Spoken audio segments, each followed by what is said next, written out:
Our top news this week. Rode Microphones has just announced the new Wireless Go White and some new accessories in the range.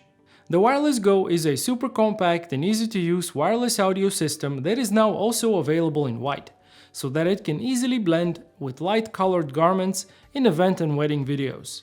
Rode also announced the Interview Go, which is a reporter mic adapter for the Wireless Go, as well as a new magnetic clip attachment called the Mag Clip Go. This attachment allows users to quickly and easily place the Wireless Go transmitter on their subjects. Announced earlier in the year, the Adobe Productions is now available to all Premiere Pro users. The latest set of collaborative tools from Adobe allows editors to make large complex projects much more manageable, as well as collaborate with others by using shared local storage. Productions for Premiere Pro does not require an internet connection or access to the cloud.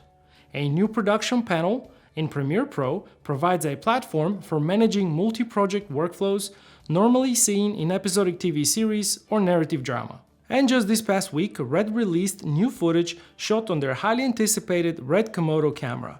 The soon-to-be officially launched Komodo will be the most compact camera Red's ever made, and also the first to support phase detect autofocus. The Red Komodo will also feature a native Canon RF mount, making it fully compatible with the latest Canon mirrorless lenses, and also easily adaptable with a huge range of legacy Canon EF primes and zooms. And while the camera is still in the works, Red also released a short demo showing off an early build of the phase detect autofocus function on the Red Komodo. And that's it for this week. We'll be back next week with more news in 90 seconds.